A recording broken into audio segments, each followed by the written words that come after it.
Alors, on va parler de nuit. Ce soir, on va parler d'idées. On va discuter ensemble.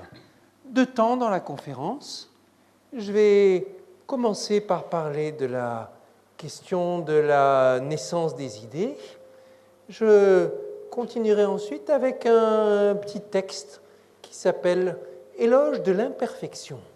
La nuit, la première chose à comprendre, c'est que ça a été une source d'inspiration considérable pour le développement des mathématiques à travers l'observation des astres.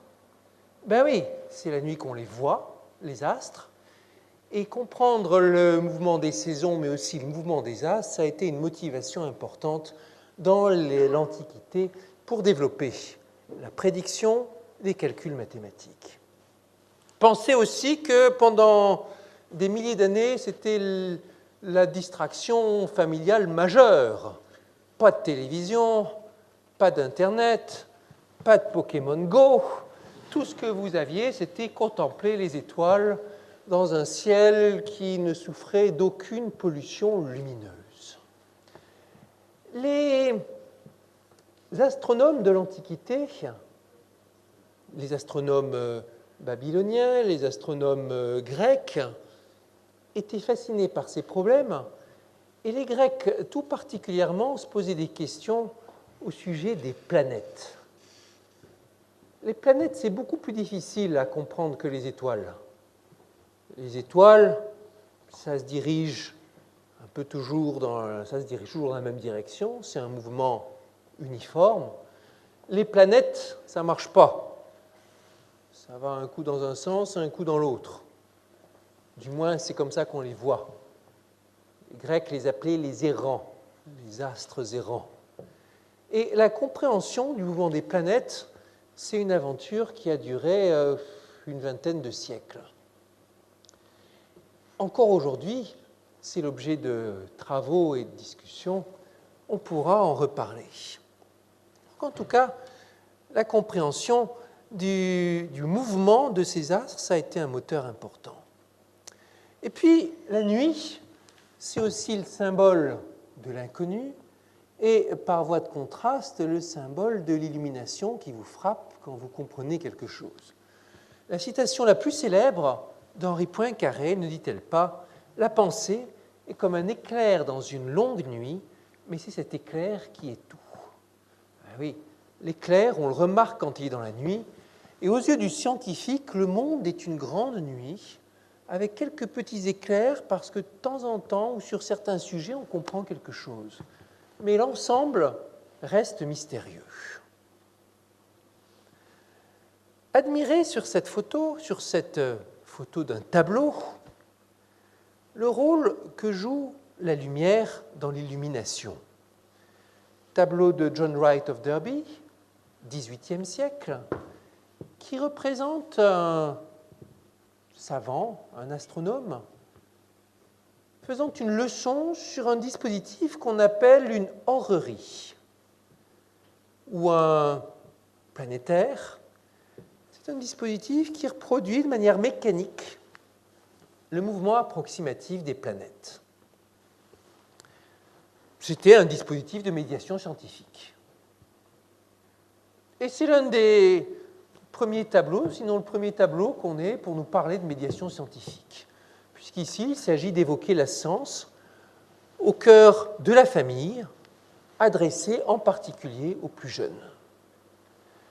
Dans ce dispositif, ici, le Soleil est au centre et le rôle du Soleil est tenu par une ampoule, une lampe, qui éclaire fort opportunément le visage des bambins émerveillés par la découverte.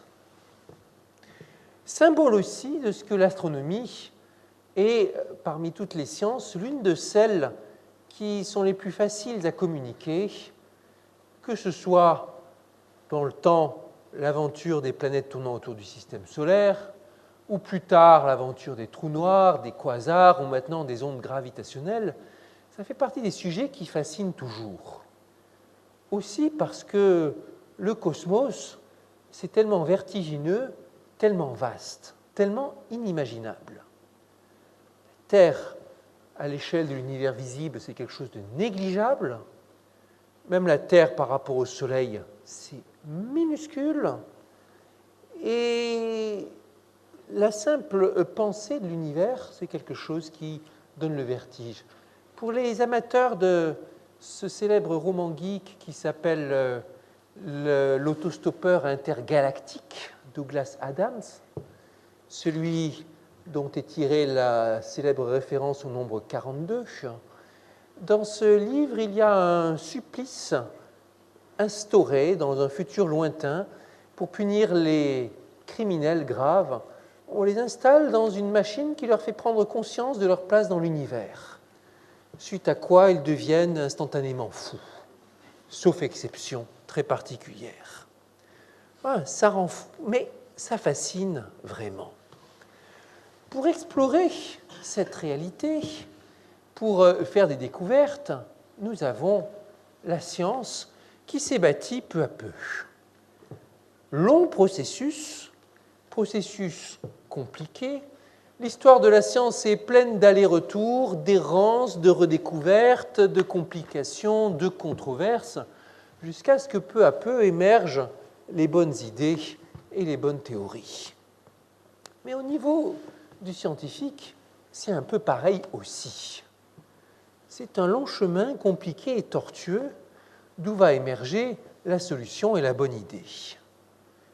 Une perception bien répandue de la science, comme nous le rappelle ce dessin, extrait du blog Electron Café, nous représente le scientifique acceptant un défi et au terme d'un travail consciencieux, intense mais maîtrisé, démarche expérimentale, arrive à la conclusion qui lui vaut le prix Nobel, par exemple. En réalité, les choses sont plus complexes, plus rigolotes aussi. Vous lancez dans un sujet, vous découvrez que quelqu'un y a déjà pensé, vous modifiez la question, votre dispositif s'écroule, votre raisonnement s'écroule, vous remettez tout sur pied, vos résultats extraordinaires, vous découvrez que c'est de la daube complète, vous reprenez le processus en vous demandant « mais qu'est-ce qui se passe, comment, comme si ?» Et quand enfin ça fait sens, oui, non, mais peut-être oui, ça y est, j'ai compris, vous découvrez que quelqu'un y a déjà pensé 50 ans auparavant. Et puis vous recommencez, vous êtes bon pour un tour à nouveau, et c'est un processus comme ça où à chaque étape on se sent un peu crétin, qui finit par arriver peu à peu à la bonne conclusion. Et même quand vous avez la bonne conclusion, vous n'êtes pas au bout de vos peines, il faut encore convaincre les collègues que c'est la bonne conclusion. Et... Oui, un message. Quelqu'un qui, voilà, l'esprit peut-être. Alors, le personnage que je viens de faire apparaître est l'un des héros tragiques de la science, Ignaz Semmelweis, et il nous rappelle que des fois, même quand vous avez la vraie conclusion, celle qui va changer la vie du monde, on peut ne pas vous croire. Semmelweis a compris avant tout le monde que se laver les mains était important, que se laver les mains pouvait sauver des vies, et que quand vous êtes médecin opérant dans une maternité, il peut être utile de se laver les mains entre une dissection et un accouchement. Évidemment, personne ne l'a cru, car pourquoi se laver les mains quand elles ont l'air toutes propres? C'est l'un des facteurs qui l'ont rendu fou, littéralement. Il a fini dans un asile d'aliénés. C'est une aventure tragique dont Louis-Ferdinand Céline a fait un roman. Les histoires aussi tragiques que celles de Semmelweis sont rares. Mais il arrive assez régulièrement qu'on tombe sur quelqu'un qui a eu la bonne idée avant tout le monde et que personne ne croit. Et il faut du temps avant qu'on comprenne qu'il avait raison. Pour être juste, il faut dire que l'histoire est encore plus pleine de génies incompris qui ont tout compris avant tout le monde, sauf que c'est du délire et que ils passent beaucoup de temps à convaincre leurs contemporains et à envoyer des messages un peu partout aussi pour expliquer leurs grandes théories. Alors, tout ça étant dit, voici l'état fondamental du mathématicien ou du chercheur, souvent, c'est l'état normal.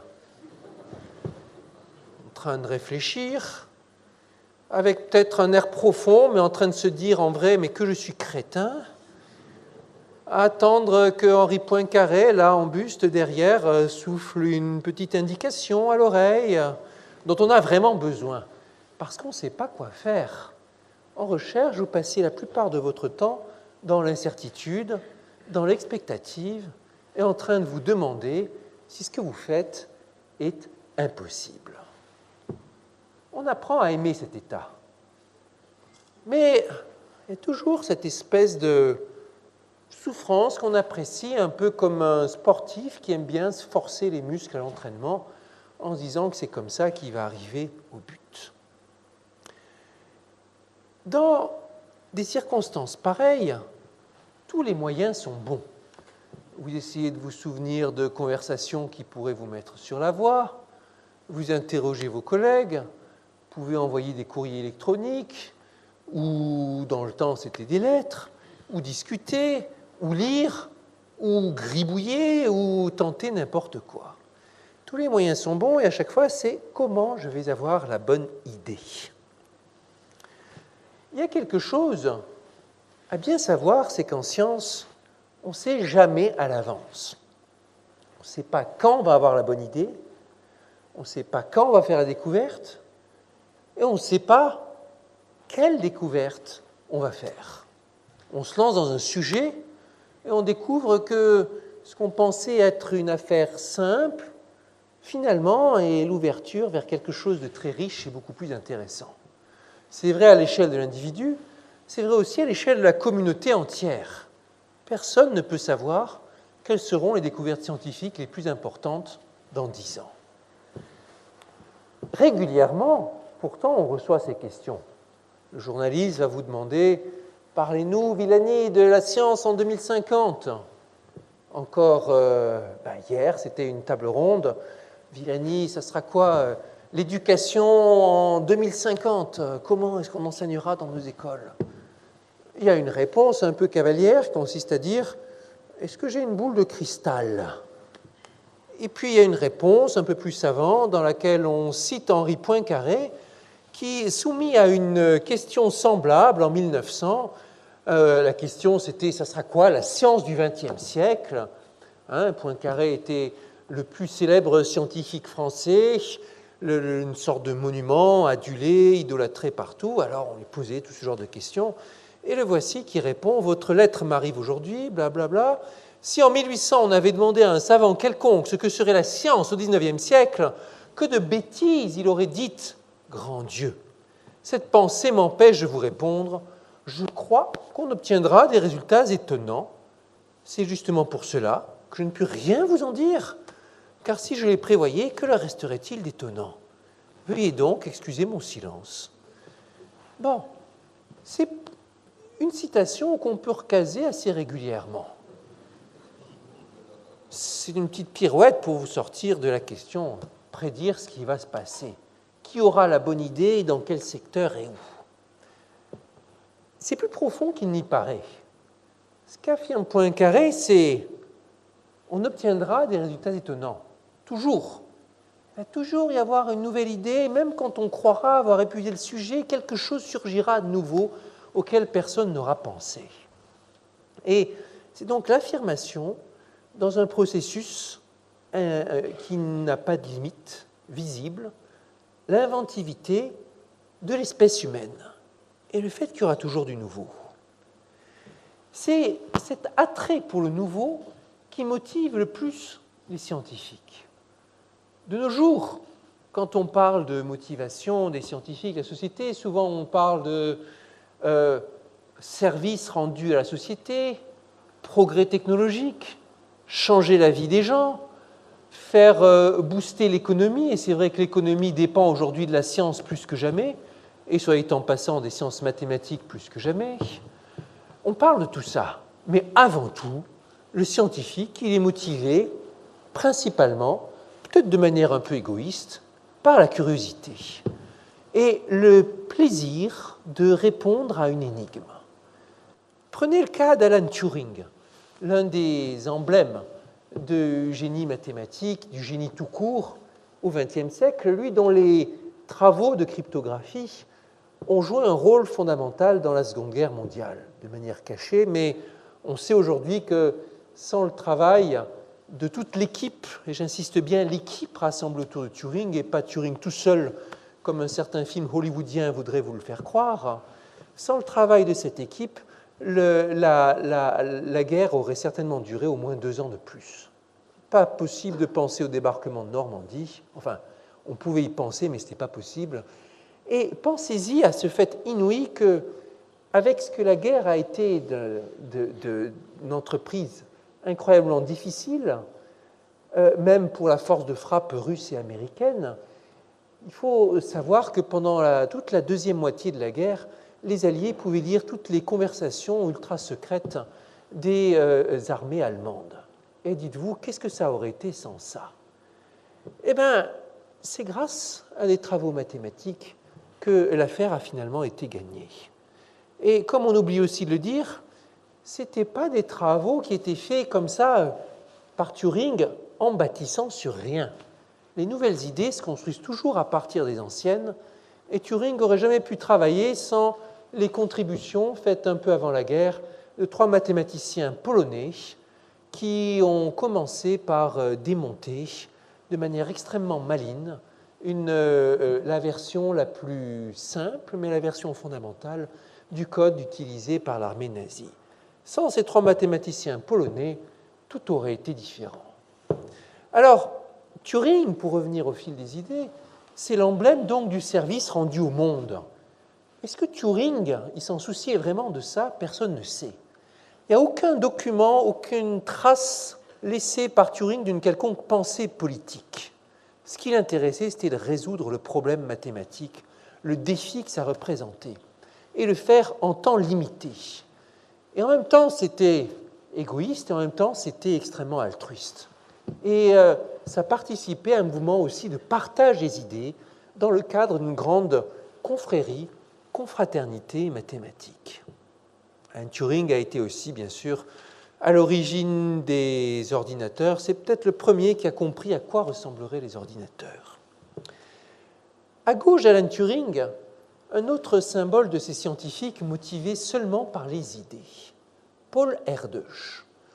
Paul Erdős n'est pas un nom connu du grand public, mais c'est un mathématicien légendaire. Si légendaire que l'American Mathematical Society calcule pour tous les mathématiciens un nombre qui s'appelle le nombre d'Erdős, le nombre de collaborations, de liens qui vous séparent de Paul Erdős. Si vous avez collaboré avec un collaborateur d'un collaborateur, votre nombre est 3, et ainsi de suite. L'un des personnages les plus respectés donc des mathématiques du XXe siècle. Et Paul Erdős, lui, tout ce qui le souciait, c'était ça, trouver la nouvelle idée, résoudre la nouvelle énigme. Lui aussi a vu sa vie basculer avec la Seconde Guerre mondiale. Il faisait partie de cet écosystème juif hongrois d'un niveau de culture et d'inventivité inouï qui a dû fuir. L'histoire raconte que quand il est arrivé aux États-Unis, il avait été tellement habitué à être chouchouté par sa mère qu'il était même incapable de se beurrer sa tartine. Et l'histoire qui est vraie, c'est que Erdős a vécu toute sa vie sans compte en banque, sans maison, sans voiture, sans femme, sans argent, avec juste une valise contenant ses quelques possessions, quelques vêtements et tous ses amis. Et il s'en fichait de tout ça, d'avoir une maison ou quoi que ce soit. Il allait d'une maison à une autre. « Me voici, on va bosser sur tel truc. »« Ah oui, oui, très bien, très bien. »« Ah, me voici. » De temps en temps, il gagnait un prix mathématique et redistribuait l'essentiel de l'argent avec des prix qu'il distribuait lui-même. « J'offre tant d'argent à qui démontrera cela. » Ou de temps en temps, il les donnait aux vagabonds qui en avaient plus besoin que lui. Alors, sur ces principes extrêmes, vous avez la carrière du mathématicien le plus prolifique du XXe siècle, qui ne se souciait de rien, sauf de résoudre de nouvelles énigmes et d'avoir de nouvelles idées. À gauche de Paul Erdős, au centre de l'image, un personnage extraordinaire du XXe siècle. Ceux qui ont lu mon ouvrage « Les rêveurs lunaires » le reconnaissent, il s'agit de Léo Szilard. Ceux qui ne l'ont pas lu peuvent se le procurer pour une somme modique au stand à l'extérieur. Léo Szilard, lui aussi juif hongrois, lui en physique théorique, un personnage de légende, vagabond, quittant l'Allemagne nazie 24 heures avant la fermeture des frontières, émigrant en Autriche, puis en Angleterre, puis aux États-Unis, et des États-Unis orchestrant le démarrage du programme Manhattan, la bombe atomique. À gauche de Szilard, vous avez le réacteur nucléaire Fermi-Szilard, la première réaction en chaîne qui a été opérationnelle. C'est Szilard qui a écrit la lettre d'Einstein à Roosevelt, la lettre qui allait démarrer le programme atomique. Et quand Szilard, avec son copain Teller, sont allés voir Einstein pour l'alerter à cette possibilité, réaction en chaîne et tout ça, bombe atomique, il faut faire quelque chose, la réaction d'Einstein a été « Ah, je n'y avais jamais pensé ». Ironique quand on sait que maintenant on associe le nom d'Einstein à la bombe atomique. Alors, Szilard nous a laissé des histoires extraordinaires sur la naissance des idées et en particulier sur cette image de la réaction en chaîne. Cette idée selon laquelle les neutrons vont être éjectés d'atome en atome dans la suite de réactions de fission des atomes, comme dans l'uranium, et que chaque neutron mobile produisant l'éjection d'au moins 2 neutrons, on aura comme ça une croissance exponentielle du nombre de neutrons impliqués jusqu'à l'explosion. Szilard raconte que cette idée lui est venue par défi avant tout, parce qu'il avait lu dans un journal le récit d'une conférence de vulgarisation de Rutherford, qui expliquait que, oui, certes, il y avait un peu d'énergie dans l'atome, mais qu'il y en avait fort peu, et que extraire de l'énergie de manière importante de l'atome, c'était impossible, que ça serait une rêverie, une escroquerie mentale. Szilard s'est senti vexé par ça. De quel droit ce vieux crouton de Rutherford émet ses opinions péremptoires? Je vais trouver, moi, que ce n'est pas impossible et je vais comprendre comment on fera ça. Et le voilà qui réfléchit. Alors lui, il avait sa technique pour réfléchir, c'est dans son bain. 2-3 heures de bain tous les jours, le matin, réfléchissant.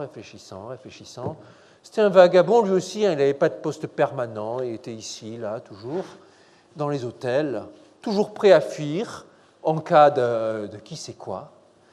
Et il ne trouvait pas.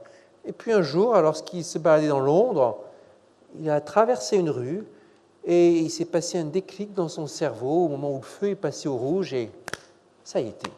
Il avait la réaction en chaîne dans la tête.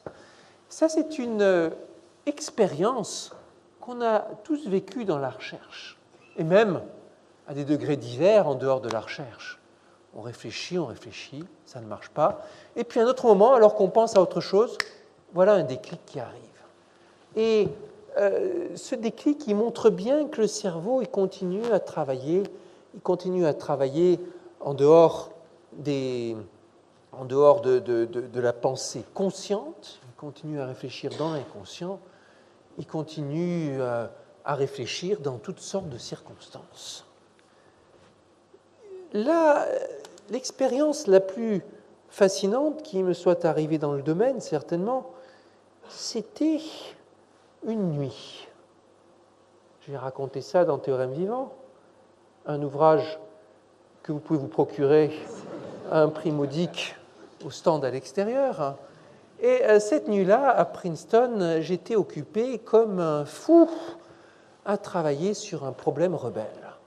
Problème qui m'avait déjà occupé pendant plus d'une année, avec mon ancien élève et collaborateur Clément Moore, un problème dont j'avais déjà annoncé publiquement que je savais le résoudre, mais qui en fait continuait à être rebelle.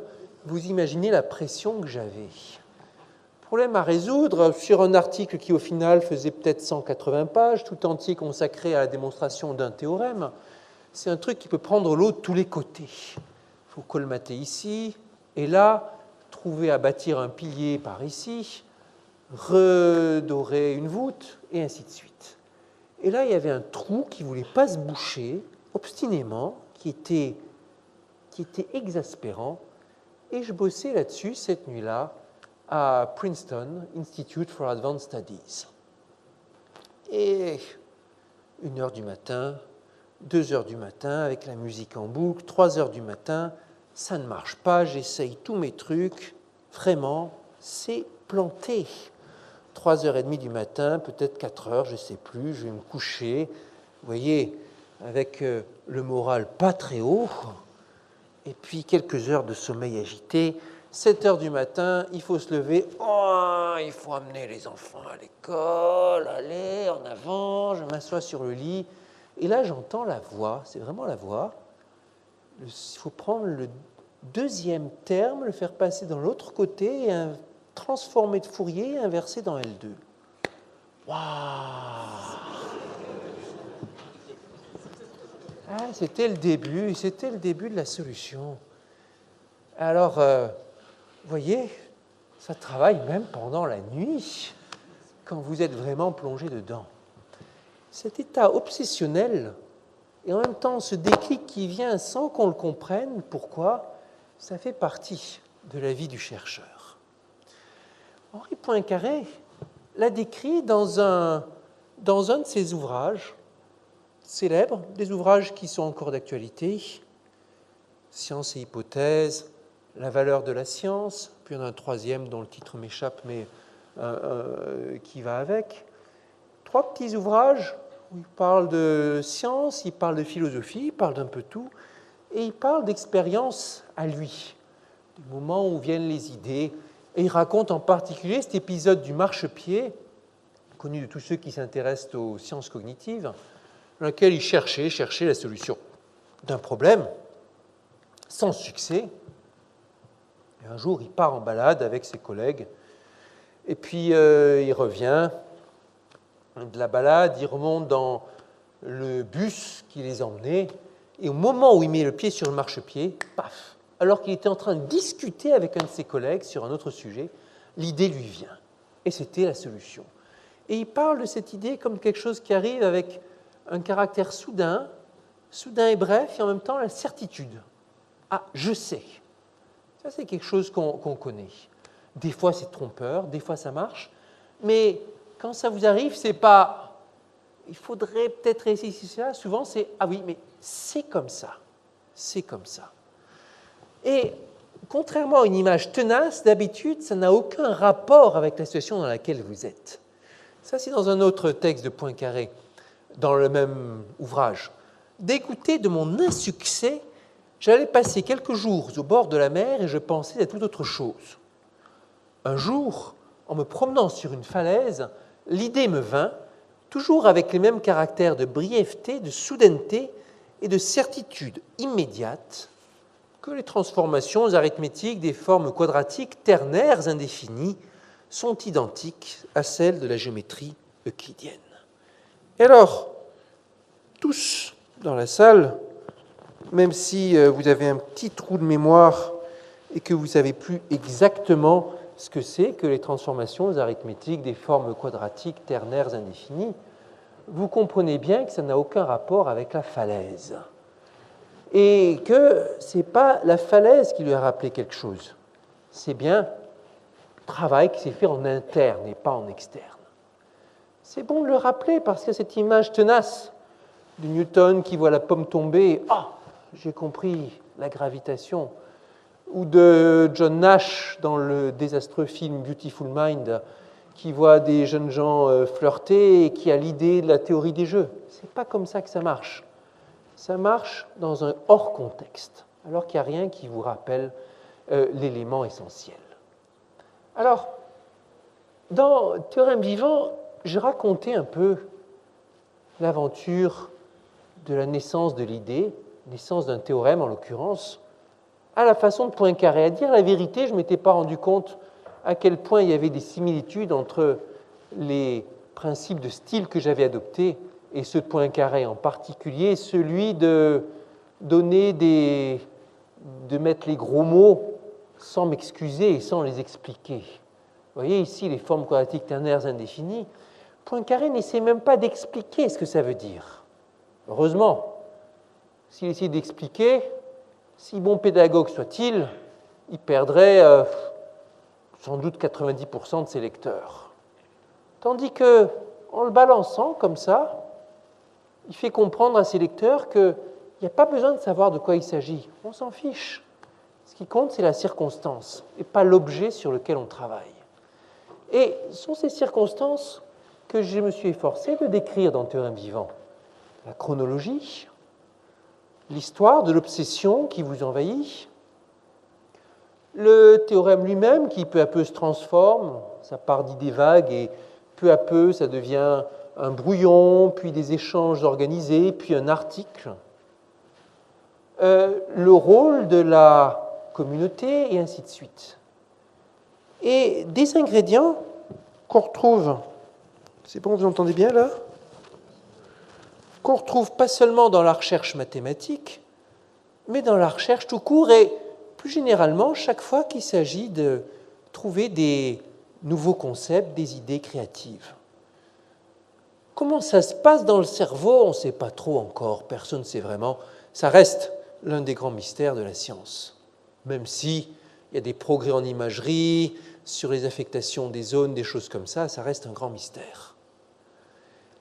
Quelles sont les représentations mentales qu'on utilise ? Il y a des théories, c'est encore embryonnaire. Mais quels ingrédients il vous faut pour avoir les idées ? Ça, on a tellement d'exemples, de récits, qu'il y a quelque chose qui se dessine. Et le premier ingrédient, voilà, le premier ingrédient, c'est la documentation. Je vous l'ai dit tout à l'heure, on ne construit jamais à partir de rien. Et il vous faut toujours des briques qui vous donnent des idées, des formules, des cours que vous avez pu suivre, et avoir une connaissance, une conscience de ce que quelqu'un a déjà fait quelque chose. Ici, j'ai mis la formule de Fadi-Bruno, ça rappelle un chapitre dans mon ouvrage où j'ai besoin d'une certaine formule des dérivées itérées des fonctions composées. Je ne connais pas la formule, mais il y a un vague souvenir quelque part dans un coin de ma tête. Ah, mais il me semble que j'ai vu ça il y a 15 ans dans mes cours à l'école normale supérieure. Il doit bien exister une formule pour ça. Alors de nos jours, avec les outils de recherche modernes, il doit bien y avoir une formule pour ça. C'est suffisant pour retrouver en quelques secondes la formule, son historique, ses conditions d'application et tout ce que vous voulez. Mais il faut avoir l'idée qu'il y a une formule. Alors, la documentation, ça représente énormément de choses. Ça peut être des ouvrages, documentation Internet, des résultats d'expérience, etc. Mais c'est important, on bâtit toujours sur les fondations des autres. Deuxième ingrédient, c'est la motivation. C'est le plus important, c'est le plus mystérieux. Et souvent, ceux qui ont envisagé une carrière de chercheur et puis ont préféré passer à autre chose, trouvent des raisons pour expliquer leur choix, peuvent vous parler des salaires qui sont effectivement pas si extraordinaires, ils peuvent vous parler des questions de reconnaissance sociale ou de beaucoup de choses, mais la vraie raison souvent, c'est que juste ils n'ont pas la motivation, et il n'y a rien de mal à ça d'ailleurs, mais l'idée de passer son temps à se triturer les méninges pour résoudre les défis, c'est juste pas leur truc. Alors, le problème, c'est que ce manque de motivation ou cette question de trouver de la motivation, il y a un consensus partout dans le monde pour dire que c'est le danger numéro 1 qui menace la science. Parce que c'est de plus en plus difficile de trouver les gens qui sont motivés pour faire ça et qui comprennent et qui sont dans un état d'esprit tel que le simple fait de réfléchir à des nouvelles choses et de vouloir faire quelque chose de nouveau soit si important pour eux. Personne ne sait vraiment ce qui provoque la motivation. Beaucoup de gens pensent que ça a à voir avec ce à quoi on est exposé quand on est tout enfant. Et il est vrai que tous les scientifiques peuvent citer un enseignant ou une expérience qui les a marqués dans leur jeunesse. On a essayé d'exploiter ça. Et ce que vous voyez ici à gauche, c'est un article très intéressant, l'expérience de Blackawton. Blackawton, c'est une localité en Angleterre dans laquelle une école a fait l'expérience de faire un travail de recherche à ses enfants. À des enfants de 8 à 10 ans qui ont fait un travail de recherche sous la houlette d'un chercheur. Et donc, tous les auteurs que vous voyez ici, ce sont des enfants, plus leur maître, plus un chercheur. Ils ont travaillé tous ensemble pour savoir si les abeilles pouvaient reconnaître certaines combinaisons de formes et de couleurs pour déterminer les fleurs qu'elles vont aller butiner. Ils ont découvert, ça a marché, et ça a été publié dans une vraie revue de biologie. Qu'est-ce qu'ils nous disent en Principal Finding ? Nous avons découvert que les abeilles peuvent utiliser une combinaison de couleurs et de relations spatiales pour décider quelle couleur de fleurs aller butiner. Et nous avons aussi découvert que la science, c'est cool et c'est drôle, parce qu'on fait des choses que personne n'a fait auparavant. Ça, c'est la conclusion des enfants. C'est la conclusion la plus importante de n'importe quelle éducation scientifique pour les enfants. Alors, je ne sais pas trop ce que je faisais, ce que je lisais quand j'avais 10 ans. On sait que des gens comme Turing et Szilard ont été influencés toute leur vie profondément par des ouvrages qu'ils ont lus à l'âge de 10 ans. Mais je me souviens que vers cet âge-là, je regardais Donald au pays mathémagique. Oh, peut-être que ça a joué un rôle dans la construction de mes références et de mes motivations. Qui sait ? Personne ne sait. C'était un pas mauvais dessin animé, bon, c'est assez basique. Et le nombre d'or, on en parle trop, mais quand même. Donc ça, c'est pour le deuxième ingrédient, c'est la motivation. C'est le plus important, c'est le plus mystérieux. Troisième ingrédient, il est très important aussi, c'est l'environnement, l'écosystème. Ça n'arrive jamais, la bonne idée du chercheur isolé. C'est toujours un chercheur dans un écosystème d'idées, mais souvent un écosystème physique. Ça peut être une ville innovante, une université, ou qui sait quoi, un cadre dans lequel les idées naissent et se renforcent les unes les autres. Les historiens de l'innovation vous disent, enfin certains, que de ce point de vue, la ville la plus innovante qu'on ait jamais vue, c'était Paris au début du XXe siècle, Paris 1900.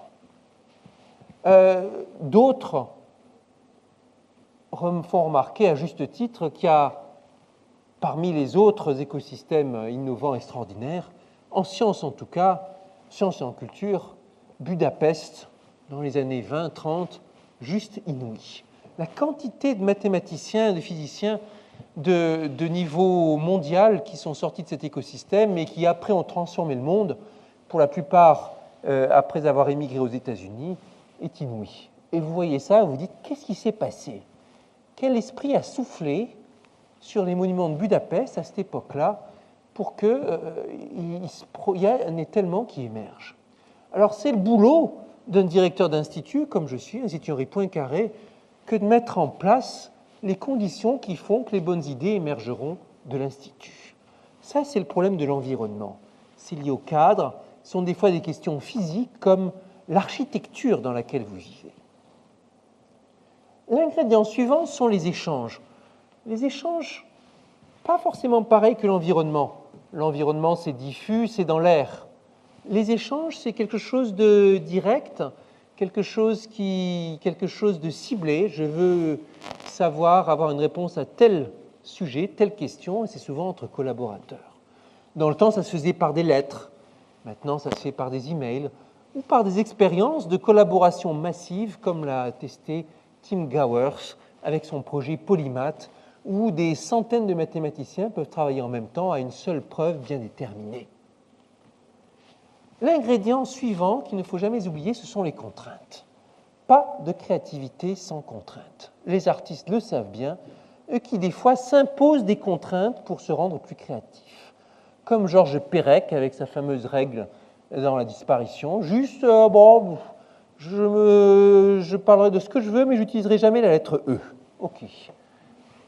Ou alors, Ligeti, dans l'une de ses Musica ricercata, allez, je vais utiliser que des La. Bon, d'accord, c'est sympa. Est-ce que ça ne va pas être un peu ennuyeux? Ah non, c'est pas du tout ennuyeux parce qu'évidemment, si la contrainte est là, il faudra trouver la variété ailleurs.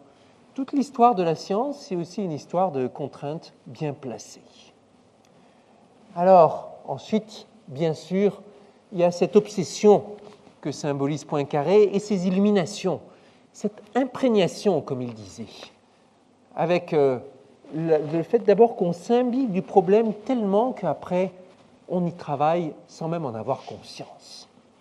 Les alternances d'imprégnation et d'illumination. Et puis le dernier ingrédient, c'est la chance. La chance vient avec la persévérance. Et surtout, à force de persévérer, il y a toujours un moment où la chance se présente. Il faut savoir la saisir. L'une des qualités les plus importantes du chercheur, et il n'y a pas une grande découverte scientifique qui soit faite sans un brin de chance. Parfois, une gigantesque corde de chance. Ça fait beaucoup d'ingrédients. C'est bien pour ça que c'est précieux. Les idées, les bonnes idées, quand vous les avez, vous pouvez être fiers, vous pouvez les partager. Et dans l'idéal scientifique, après tout l'effort qui a été fait pour trouver la bonne idée, le but, le devoir, le plaisir, c'est de les partager. Comme le disait Jefferson, l'un des pères fondateurs des États-Unis d'Amérique, à une époque où les grands politiques américains étaient aussi de grands penseurs, si la nature a rendu une chose moins susceptible que toutes les autres de propriété exclusive, c'est l'action de la puissance pensante que l'on appelle une idée, qu'un individu peut posséder exclusivement tant qu'il la garde pour lui-même. Mais dès qu'il la diffuse, elle s'impose à la possession de chacun. Et celui qui la reçoit ne peut pas s'en déposséder. Sa nature particulière est que personne ne la possède moins, parce que chacun la possède en entier. Celui qui reçoit une idée de moi reçoit cette instruction sans diminuer la mienne, comme celui qui allume sa torche à la mienne reçoit la lumière sans me plonger dans les ténèbres. Ils parlaient bien à cette époque, les politiques. Eh oui, alors, ça c'est pour ce rôle nécessaire du partage des idées. Pour conclure cette intervention, cette soirée, je vais vous réciter un petit texte à la gloire de l'imperfection, parce que bien évidemment, tout ce processus de création des idées, c'est une confusion extrême, et c'est une confusion extrême, et c'est aussi plein d'erreurs, plein de problèmes, c'est toujours bancal, c'est toujours imparfait. Alors on va rendre hommage à cette imperfection créatrice. Ode à l'imperfection. Il y a 100 et quelques années s'éteignait Henri Poincaré, premier mathématicien de France et du monde, comme on le disait dans sa patrie, et dans le reste du monde aussi.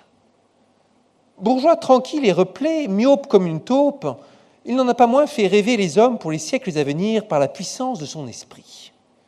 Poincaré n'était pas seulement un grand mathématicien, il était aussi un grand physicien, un grand astronome, un grand ingénieur, un grand philosophe, en un mot, un grand homme universel, consulté au soir de sa vie comme un oracle sur tous les sujets, symbole de la force et de l'unité de la pensée humaine, fragile et précieuse, sur laquelle il a écrit d'admirables pages. La pensée n'est qu'un éclair au milieu d'une longue nuit, mais c'est cet éclair qui est tout. Poincaré s'intéressait à tout, apprenait tout, révolutionnait les théories mathématiques et physiques, voyait tout en grand. Pas étonnant qu'il fit aussi de grandes erreurs. Après tout, seuls les morts ne font pas d'erreurs. Et Poincaré n'était pas de ceux qui préfèrent se cantonner à des énoncés prudents et insipides qui n'ont même pas le mérite d'être faux. Sa plus célèbre erreur, celle qui brillera longtemps dans la légende des sciences, il l'a commise en étudiant le problème des trois corps. Pourquoi trois corps ? Parce que l'on savait, depuis Newton, résoudre le problème de deux corps en interaction, mais pas celui de trois corps ou quatre corps, ou n'importe quel nombre plus élevé de corps. Prenez seulement deux corps massifs, la Terre et le Soleil par exemple, faites abstraction de tout le reste de l'univers et calculez leurs mouvements à l'aide des équations de Newton. La solution est bientôt trouvée. La Terre dessine une merveilleuse ellipse autour du Soleil. Une trajectoire simple et élégante, découverte il y a déjà plusieurs millénaires par les mathématiciens grecs, bien avant que l'on sache la Terre tournante, et redécouverte par l'astronome allemand Johannes Kepler, avant même que Newton ait compris l'attraction gravitationnelle. Avec deux corps, nous avons donc une belle ellipse, stable à l'infini, se répétant jusqu'à la fin des temps. Mais si l'on tient compte des autres corps, des autres planètes, que se passe-t-il ? Après tout, si la Terre est attirée irrésistiblement par le Soleil, elle est aussi influencée par Jupiter, Mars et toutes les planètes plus lointaines. Certes, ces influences ne pèsent pas lourd face à la formidable attraction solaire. Mais ne serait-elle pas capable, à la longue, de détraquer la belle machine ? La Terre continuera-t-elle de tourner pour toujours autour du Soleil, ou un jour finira-t-elle par entrer en collision avec une autre planète ? Dès que l'on tient compte de l'influence d'un troisième astre, on est perdu. On ne sait pas ce qui risque de se produire, et dans le système solaire, il y a 9 ou 10 planètes, c'est encore pire. Mais commençons avec 3 corps et cherchons la réponse au cœur des équations. Stabilité ou instabilité ? À 35 ans, pour prétendre au prix mathématique offert par le roi Oscar de Suède, Poincaré étudia le problème des 3 corps, dans une version encore un peu simplifiée. Un problème qui le passionnait, lui qui n'aimait rien tant qu'observer le monde environnant pour en tirer les lois constitutives. Un problème qui lui permit de se dépasser. Le jury n'eut pas de mal à reconnaître le style du jeune mathématicien français dans le manuscrit anonyme qui regorgeait d'idées nouvelles aux noms originaux et qui démontrait la stabilité de manière si élégante. Poincaré gagna le prix haut la main. Sa copie n'était pourtant pas parfaite, loin de là. Que de flou, que d'imprécision, que d'ambiguïté dans la démonstration de Poincaré. Rien d'étonnant. Tout le monde savait que le génial mathématicien n'était pas un modèle de clarté. Rédaction elliptique, assertion non justifiée, digression pédagogique brisant le rythme des arguments, tout cela était familier au lecteur de Poincaré. Ces articles bouillonnaient d'idées, mais la vérification n'en était guère aisée. Et personne ne fut surpris par la longueur de la liste de remarques que prépara Phragmène, le jeune et talentueux assistant chargé d'éditer le manuscrit de Poincaré. Poincaré corrigea tant qu'il le pouvait, jusqu'à ce qu'il soit convaincu d'avoir tout repris en main. Un manuscrit bien construit, un édifice irréprochable. Et pourtant, l'une des lézardes que Phragmène avait repérées dans le monument se mit à tourmenter Poincaré un peu plus qu'il ne fallait. Un jour, il fallut se rendre à l'évidence, tout était faux. La fissure s'était agrandie jusqu'à former un trou béant qui entraînait l'écroulement de toute l'architecture du théorème. Mais Poincaré avait déjà reçu le prix, les honneurs et l'argent. Son article était publié, partout on le célébrait. Quelle pression phénoménale sur les épaules du jeune mathématicien. Que faire de cette preuve vérolée? Avant toute chose, éviter de répandre l'erreur. Et l'éditeur réussit à rapatrier tous les exemplaires de l'article publié. Heureusement qu'Internet n'existait pas encore. Il fut possible de tout récupérer et tout détruire. L'affaire coûta cher à Poincaré, mais il y allait de sa réputation. Et il pouvait à nouveau faire travailler son puissant cerveau. Et à peine croyable, Poincaré réussit à tout réparer. Avec une différence de taille, certes. Sa conclusion avait changé du tout au tout.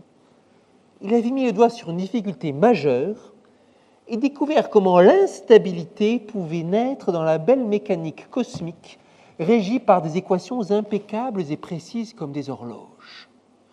Des équations plus exactes que la plus précise des horloges suisses, mais si sensibles aux conditions initiales que les prédictions ultimes peuvent en être modifiées par un grain de poussière, un frôlement d'ailes de papillon, comme on le dira plus tard. Un autre Français, Jacques Hadamard, vient en renfort de Poincaré, et l'on est forcé de constater que la perfection keplérienne a laissé la place à une sublime imperfection, riche de possibles. Comme Christophe Colomb, butant par mégarde sur l'Amérique, Poincaré a découvert un nouveau continent scientifique, un monde imparfait et chaotique, dont les lois, même si elles sont au fond déterministes, mènent à des comportements imprévisibles, qui ne peuvent désormais s'appréhender que sous l'angle statistique. Mon ordinateur étant parti dans quelque chose d'imprévisible, je dois le relancer avec les moyens du bord, et voici l'ouvrage célèbre de Poincaré, Les méthodes nouvelles de la mécanique céleste, tout entier né de cette erreur féconde. Un nouveau continent scientifique, un monde imparfait et chaotique, dont les lois, même si elles sont au fond déterministes, mènent à des comportements imprévisibles. Vous me demandez de vous prédire les phénomènes qui vont se produire. Si par malheur je connaissais les lois de ces phénomènes, je ne pourrais y arriver que par des calculs inextricables, et je devrais renoncer à vous répondre. Mais comme j'ai la chance de les ignorer, je vais vous répondre tout de suite. Et ce qu'il y a de plus extraordinaire, c'est que ma réponse sera juste. Grande découverte en vérité, et d'autant plus belle, avouons-le, qu'elle était marquée par une grossière erreur. Une erreur qui, avec le recul, ne paraît plus si grave, mais qui dessine une jolie tache de naissance, une imperfection qui participe au charme de la théorie du chaos déterministe, comme la petite main palmée de la jeune fille du procès de Kafka participe à sa beauté. Puis, malgré son revirement, Poincaré n'avait pas été jusqu'à remettre en question les lois fondamentales de Newton. L'essentiel était sauf, peut-être. Et 10 ans après les magnifiques errements de Poincaré, alors que l'on s'apprête à changer de siècle, les scientifiques peuvent se féliciter de voir toutes les lois de la physique identifiées. Pour la première fois, l'humanité dispose de théories cohérentes qui expliquent tout, la mécanique, l'astronomie, l'électromagnétisme, les fluides et les ondes. Bon, à dire la vérité, il reste bien un ou deux points inexpliqués. L'expérience de Michelson, le rayonnement du corps noir, une ou deux petites aspérités sur le gigantesque diamant. On va s'employer à les polir. Las, mises au jour, les petites impuretés prennent une ampleur démesurée, échappent au contrôle des tailleurs, la controverse enfle, on parle bientôt de catastrophe ultraviolette. Une catastrophe par où rayonnent 1, 2, 3 révolutions. La transmutation radioactive des éléments, la relativité, la physique quantique. Il fallut 30 ans pour explorer ces nouveaux horizons, qui firent briller d'un éclat différent la lumière, l'énergie et la matière, devenus d'ailleurs improbables synonymes. Nietzsche l'avait dit, il faut avoir encore du chaos en soi pour accoucher d'une étoile dansante. Poincaré nous a montré que la physique de Newton contenait encore du chaos, et cette physique déterministe a accouché de l'imprédictibilité. Quant à la physique fondamentale du début du XXe siècle, avec son masque de perfection, elle contenait encore assez de chaos pour accoucher de pas moins de 3 étoiles dansantes. Tiens, des étoiles dansantes? Belle formule. On pense à quelque chose qui scintille, quelque chose de parfait, non? Les étoiles si belles et parfaites, dansant au son de la musique des sphères. Quelle blague! Les étoiles, c'est un grand bazar, le règne de la confusion et de l'instabilité. Avez-vous jamais réfléchi au fait que les gaz s'organisent de manière homogène, se répandent partout, harmonieusement et uniformément, alors que les étoiles, bien au contraire, aiment à se concentrer en clusters irréguliers séparés par d'immenses vides? Et voilà les étoiles se regroupant en galaxies, les galaxies en amas de galaxies, les amas en super-amas. La partition que jouent les étoiles n'est pas harmonieuse et régulière, elle est pleine de grumeaux. Fractale peut-être.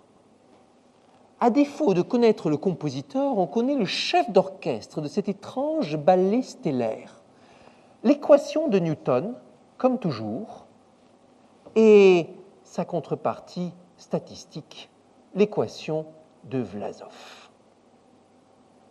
C'est dans ces équations que l'on traque les propriétés des astres et l'analyse mathématique nous fournit la clé du comportement irrégulier, l'instabilité de Jeans qui empêche la matière homogène d'être stable aux grandes longueurs d'onde. Une instabilité comme une imperfection érigée en loi, un clinamen mathématique d'où naît toute la structure cosmique. Et quant à la musique, ce n'est pas plus parfait que le mouvement des étoiles. Certes, la musique au départ, c'est un art mathématique construit sur les rapports de fréquence, depuis Pythagore et peut-être bien avant. À 440 battements par seconde, vous entendez un La, et si vous doublez la fréquence, ce sera encore un La, une octave plus haut, et à chaque fois que vous doublez, vous gagnerez une octave, et puis si vous triplez la fréquence, ce sera une octave plus une quinte, un Mi, et vous pouvez ainsi voyager d'octave en octave et de quinte en quinte, rien qu'avec des facteurs 2 et 3. Du moins, c'est ce que l'on aimerait faire. Mais vous pouvez toujours essayer. Il est impossible de construire ainsi une gamme parfaite, car une succession de doubles ne fera jamais une succession de triples, une puissance de 2 ne sera jamais égale à une puissance de 3. Vient le moment où il faut tricher pour construire la gamme, décider comme par décret d'une imperfection constitutive, soit définir le comma pythagoricien, cette petite béance qui brisera la symétrie naturelle, soit ravager les agencements de fréquences exactes et introduire systématiquement l'irrationnel au sens premier du terme. Ainsi est notre musique, imparfaite par nature, et pourtant si riche, familière et pleine de possibles. Après tout, l'imperfection nous est familière. Nous baignons dans l'imperfection, nous sommes les enfants de l'imperfection, nous lui devons tout. C'est l'imperfection de la reproduction qui a permis l'évolution des espèces.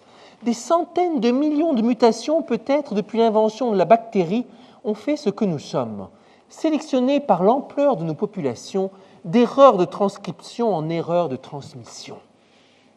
Comme le clamait la chanteuse rebelle Mama Beatekielski, nous sommes le résultat d'une équation fausse. Heureusement, l'imperfection statutaire et salutaire est notre force. Tous parfaits, nous serions condamnés. La variabilité génétique est notre meilleur atout face au monde biologique si mouvant et si menaçant, et elle donne lieu à de si merveilleux mélanges.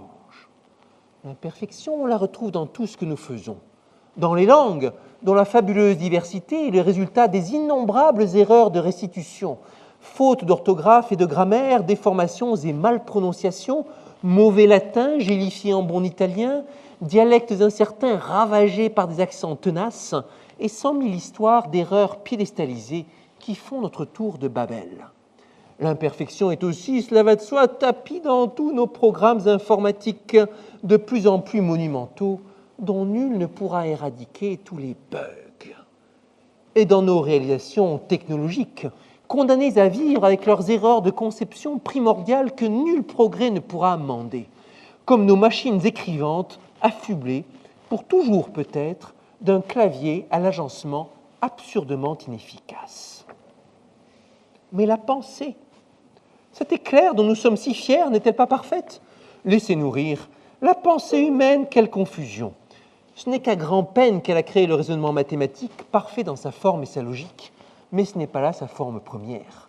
Poincaré l'a bien expliqué en analysant certaines de ses plus magistrales découvertes. Les associations d'idées, spontanées et incompréhensibles, succédant aux périodes de réflexion consciente, dans un chaos imprévisible à l'image de ces théories physiques. Même les grands mathématiciens doivent s'appuyer sur l'irrationnel. Et corollairement, ils sont en butte aux erreurs. Même les meilleurs, comme le montre Poincaré. Parfois, ils font tout à la fois deux erreurs qui ont le bon goût de s'annuler, comme cela arriva à Galilée, décrivant la trajectoire d'un boulet de canon. Parfois, plus tragiquement, ils se heurtent à trois erreurs qui se renforcent, comme celle de Lord Kelvin calculant l'âge de la Terre. On pourrait multiplier les exemples et contre-exemples. Et il n'y a là rien de tragique. Dans le domaine de la pensée humaine, comme dans celui des langues et dans celui de la biologie, heureusement que l'erreur est possible. C'est d'elle que naîtra l'inattendu et parfois le sublime. Allons chercher l'erreur chez un autre symbole de l'illumination constructive, le grand John Nash, qui en 10 ans et 3 théorèmes révolutionna toute l'analyse mathématique avant de recevoir le prix Nobel pour ses travaux de jeunesse et le prix Abel pour ses travaux de maturité. Quand il travaille à démontrer le théorème du plongement isométrique répondant à un défi lancé par un collègue qu'il a exaspéré par sa morgue, il a conscience de faire quelque chose de grand. Et c'est avec fierté qu'à l'issue d'une gestation chaotique, il soumet à ses pairs un manuscrit sinueux d'une incroyable complexité, un magma dont les principales idées surnagent à grand-peine, une démonstration crue que son collègue Herbert Federer devra remettre en forme au prix de tourments infinis. Une solution si confuse, alors qu'une autre voie existe. Un autre mathématicien, 30 ans plus tard, Matthias Günther, trouvera une solution si simple, si élégante, si parfaite. Et pourtant, heureusement que Nash ne l'a pas vue, cette solution parfaite. De son magma, repris et simplifié maintes fois, partiellement faux, est finalement née la technique la plus puissante de l'analyse perturbative non linéaire, la méthode de Nash-Moser, dont l'importance dépasse de très loin le cadre du plongement isométrique. Une méthode universelle que nous continuerons à enseigner à nos étudiants pendant les siècles à venir. Oui, c'est bien de l'imperfection que naissent les grands progrès. Comme l'a dit un grand chanteur italien, touché par la grâce de l'inspiration, « Dai diamanti non nasce niente, dall'etame nascono i fiori » Du diamant, jamais rien ne naît. Du limon naissent les fleurs. Je vous remercie.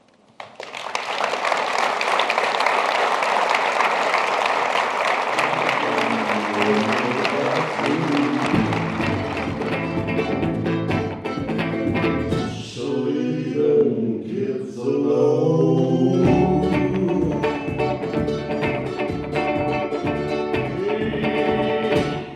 Two kids alone. Oh no, you're just not breaking my